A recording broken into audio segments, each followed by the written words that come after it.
سلام نعم يخونا بملا كورنات علم كينكم على تو حبريتات دقل زينة كتات لفتوات تعذبتي نسوني عسرة حملة كل تشحن عصر شمونتن عم تمرت زوادنا مزينات حيزنا قريبنا لنا نسنا مكتتالكم بمعدام نب زرزر زينة كنسقركم ምስ ፋኖ ምውጋእና ዘይተርፍ ክትብል ወይዘሮ ፈትለወርቅ ገብረ እግዚአብሔር መንጆሪኖ ገሊጻ ኣብ ዝሓለፈ ሰሙን ኣብ ጥቃ ኣዲስ ኣበባ ምስ ዝዋጋ ዘሎ ኦነግን ምስ ሓይልታት ፋኖን ኮይና ኣዲስ ኣበባ ክነኣቱና ክትብል ዝገለጸት መንጆሪኖ ሓዚ ድማ ምስ ሓይልታት ፋኖ ውግእ ክንከፍት ንኽእል ኢና ክትብል ተዛሪባ ኣላ። ሓላፊት ቤት ጽሕፈት ሕወሓት ወይዘሮ ፈትለወርቅ ገብረ እግዚአብሔር ኣብ ቀረባ እዋን ብዝተኻየደ መድረኽ ምስቶም ሓዚ ዝተሓባበርናዮም ሓይልታት ፋኖን ካልእትን ምውጋእና ዘይተርፍ ብምባል ኣነጋጋሪ መግለጺ ይባላ። እቲ ሓላፊት ብዝሃበቶ ዘረባ እቲ ብልጽግና ንምውዳቕ ዝተመስረቱ ናይ ጽምዶ ሓይልታት ምትእስሳር ናብ ምጥርጣር ዘእቱን መሰረቱ ዘናውፅን ምዃኑ ተገሊጹ። ብልጽግና ካብ ስልጣን ድሕሪ ምእላዩ ዕውት ካብ ዕውታት ንምእላይ ካልኣይ ዙር ናይ ሓቦን ውግእን ከም ዝህሉን ንሱ እውን ምድለዋት እናተገበረሎ ምዃኑ ነፍሊጣ። ካብ ዝተፈላለዩ ናይ ፖለቲካ መድረኻት ዝወፁ ዘለዉ ፀብፀባት ከም ዘመላኽትዎ ሓላፊት ቤት ጽሕፈት ሕወሓት ወይዘሮ ፈትለወርቅ ገብረ እግዚአብሔር ኣብ ቀረባ እዋን ብዝተኻየደ መድረኽ ብዘስምዐቶ ንግግር ምስቶም ሓዚ ኣብ ሓደ መስመር ዝተሰለፉ ሓይልታት ኣብ መጻኢ ናብ ፍሕፍሕ ምእታዎም ዘይተርፍ ምዃኑ ገሊጻ ኣላ። ወይዘሮ ፈትለወርቅ ገብረ እግዚአብሔር ኣብቲ መድረኽ ቃል በቃል ዋና ነገር ብልጽግና ንምውዳቕ ድሌት የርኢ እምበር ዝኾነ ይኹን ጥምረት ባዕሉ ንባዕሉ ሓውን ሓሰርን እንትኾነ እኳ ብሓባር ክንሰርሕ ኢና ክትብል ገሊጻ ኣላ። ንሕና ካብ ፋኖ ዝፈለይና ናይ ፖለቲካ ቅዋም ኣለና። ካብ ሻዕብያ ይኹን ካብ ካልኦት ዝተፈላለዩ ሓይልታት ዝፈልዩና ብዙሓት ጉዳያት ኣለዉ። ሓደ ዝገብረና ነገር ግን ስርዓት ብልጽግና ናይ ኩላትና ስግኣት እዩ ዝብል እዩ። እዚኣ ጥራሕ እያ ተራኸበና ክትብል ከም ዝተዛረበት ተገሊጾም። ከም ተመክሮ ክንወስዶ ዘለና ነገር ድማ ሓዚ ብብዙሕ ጉዳያት ፍልልይ ካብ ዘለናን ብዓላማ ካብ ዘይንመሳሰሎምን ዝተፈላለዩ ሓይልታት ምስ ንፈጥሮ ምትሕግጋዝ ይትረፍ እሞ ኢህወደግ እውን ፈሪሱ እዩ ክትብል ተዛሪባ ኣላ። ኢህወደግ ናይ ኦሮሞ፣ ኣምሓራ፣ ደቡብ ኢትዮጵያን ትግራይን 4 ውዳበታት ብሓባር ኮይንካ ዝተፈጠረን ብፕሮግራም ወይ ብዓላማ ሓደ ዝነበረ ውድብን ይኹን ረክብና እውን ስትራቴጂካዊ ነይሩ። ብዝተፈላለዩ ቋንቋ ዝተጻሕፈት ሓንቲ ፕሮግራም እያ ነይራትና። ግንባር ካብ ምዃን ወጻኢ ሓደ ውድብ ማለት ነርና። ኣብዚ ብርኪ ዝነበርና ሰባት እኳ ተኻሒድና ኣለና ብምባል ሕዚ እውን እቲ ተፈጢሩ ዘሎ ጽምዶ ዝበሃል ጥምረት ክፈርስ ምዃኑ ገሊጹ ኣላ። እዚ መግለፂ እዚ ኣብ መንጎ ሕወሓት ፋኖ መንግስቲ ኤርትራን ካልኦት ተቃወምቲ ሓይልታትን ዝግበር ዘሎ ናይ ጽምዶ ምትእስሳር ናይ ውስን እዋን ታክቲካል ምትሕግጋዝ ጥራሕ ምዃኑን ድሕሪ ምውዳቕ ብልጽግና ኣብ መንጎ እዞም ሓይልታት ካልእ ዘገደደ ናይ ስልጣንን ፍልልይን ኩናት ክስዕብ ምዃኑ ዘረጋግጽ እዋናዊ ምዕባለ ኮይኑ ከም ዘሎ ተሓቢሩ። ኣብ ልዕሊ ኣዴታትን መናእሰይን ትግራይ ዝፍጸም ዘሎ ግፋን ዓፈናን ብህፁፅ ጠጠው ይበል ክብል ሳልሳይ ወያነ ትግራይ ገሊጹ። ሳልሳይ ወያነ ትግራይ ኣብ ልዕሊ ጉድድ ወታደራዊ ዕስክርናዊ እውን ግፋ ዝተቃወማ ኣዴታት መቐለ ዝበፅሕ ማእሰርትን ምውራድን ከምኡውን ኣብ ልዕሊ መናእሰይ ዝበፅሕ ዘሎ ከቢድ መጉዳእቲ ኣካልን ሂወትን ምሕላፍን ብጽኑዕ ኮኒኑ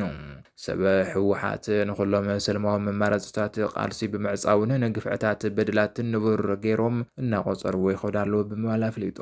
መንእሰይ ትግራይ ኣብ ጎኒ ሳልሳይ ወያነ ትግራይ ብምስላፍ ንብሄራዊ ድሕንነት ትግራይ ብዝተወደበ መልክዑ ሰላማዊ ቃልሲ ክቃለስ ፃውዒቱ ኣቕሪቡሎም።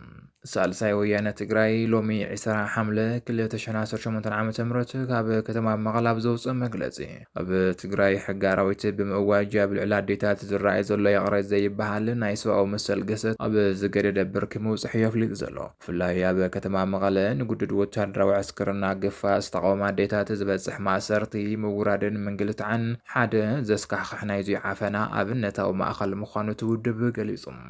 ብተወሳኺ ነቲ ግፋእ ዝተቃወሙ መናእሰይ ትግራይ ከቢድ መጉዳእቲ ኣካል ክሳብ ሓደጋ ሂወት ይበፅሖም ከም ዘሎን እቲ መስርሕ ድማ ንገሊኦም ተበለፅቲ ኣካል ፍልፍል ኣታዊ ኮይኑ ምህላው ኣረጋጊጹ። እዞም ዝካየዱ ዘለዉ ዓፈናን በደላትን ብዝተዋደደ ሰላማዊ ቃልሲ ንምፍታሕ ናይ መናእሰይ ውዳበ ቃልሲ ግድን ከም ዝኾነ ዝሓበረ ሳወት ሕጂ እውን መንእሰይ ትግራይ ኣብ ጎኒ እቲ ውድብ ብምስላፍ ንብሄራዊ ድሕንነት ትግራይ ብጽንዓት ክቃለስ ፃውዒት ኣቕሪቡሎም። بخالي حابريتا حيلتات فانو نوردا داونتن كتما لمي حاويسو بركت زبلا كتماتات تحت قطر ماتيوم ብኣፍ ባህን ወሎ ዝምራሕ ሓይሊ ፋኖ ንወረዳ ዳውንት ካብ ሰራዊት ፌደራል መንግስቲ ሙሉእ ብምሉእ ኣጽሪዩ ኣብ ትሕቲ ቁጽጽር ኣቲዋ ከም ዘሎ ሓቢሩ ብምኒልክ እዝ 105 ዝምራሕ ሓይሊ ፋኖ ድማ ኣብ ግንባር ወጊዲ ንከተማታት ለሚ ኢረብቲን ደሚስቆን ተቆጻጺሩ ምህላው ኣረጋጊጹ ኣብ ክልቲኡ ግንባራት ብርክት ዝበሉ ናይ ፌደራል ሰራዊትን ጥምር ሓይልታትን ከም ዝተደምሰሱን ብርክት ዝበሉ ኣባላት ሚሊሻን ፖሊስን ምምራኾም ተሓቢሩ ካብ ግንባር ወሎ ዝወፁ ዘለዉ ወታደራዊ ጸብጸባት ከም ዝረድእዎ ሎሚ 20 ሓምለ 2018 ዓ.ም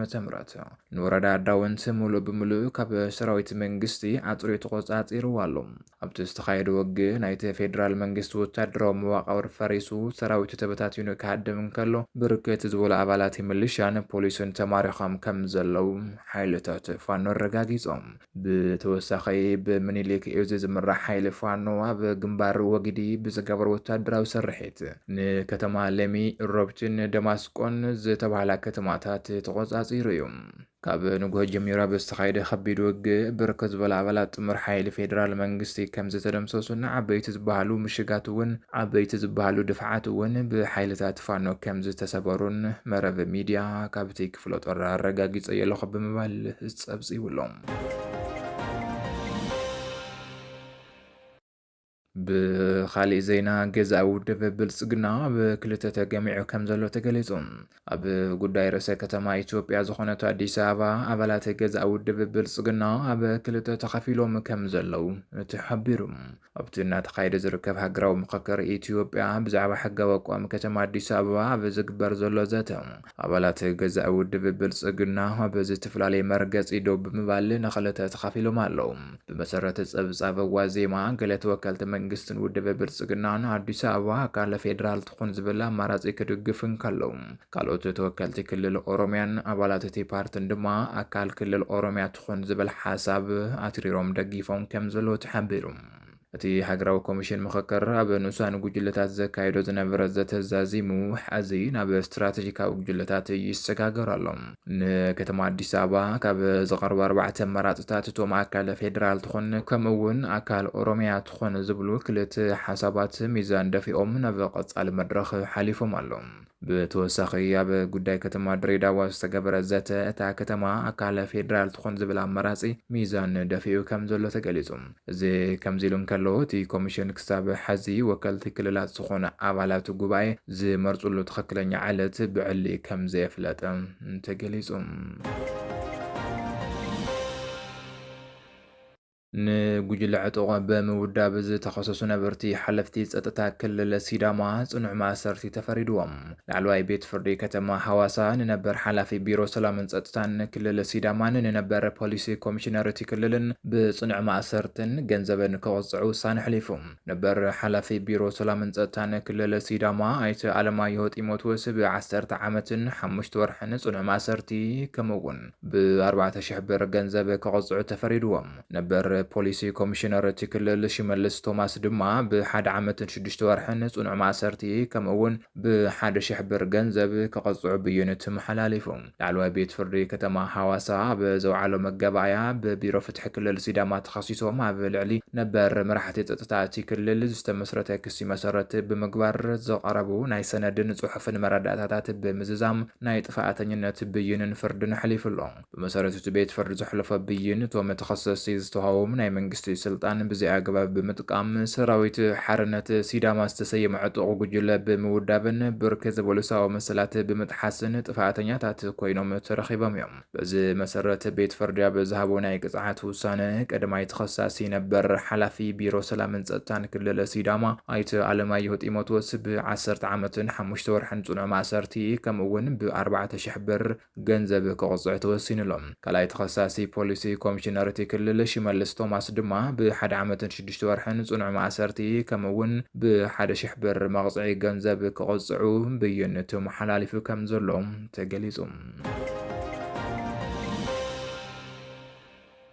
ኣብ መወዳእታ ላዕለዋይ ኣዛዚ ሓይልታት ቁልጥፍ ደገፍ RSF ከም ዝተቐተለ ተገሊጹ ሰራዊት ሱዳን ድማ ንስትራቴጂካዊት ከተማ ባራ ሓዊሱ 5 ቁልፊ ቦታታት ተቆጻጺሩ ከም ዘሎ ንምፍላጥ ተኻኢሉ። ኣብ ሰሜን ኮርዳፋን ምስ ሰራዊት ሱዳን ኣብ ዝተኻየደ ከቢድ ውግእ ኣዛዚ ኣሃዱ 142 ሓይልታት ቁልጡፍ ደገፍ RSF ኣልሓጃ ሁሴን ተቐቲሉሎም። ሓይልታት ሰራዊት ሱዳንን ካልአይቲ ዝዓበየት ስትራቴጂካዊት ከተማ ሰሜን ኮርዳፋን ዝኾነት ባራ ሓዊሱ 5 ወሰንቲ ቦታታት ካብ ሓይልታት RSF ሓራ ውፅይዎም ኣሎም። ከተማ ባራ ጀባራት አልሼኽ ሳያል አልባራክን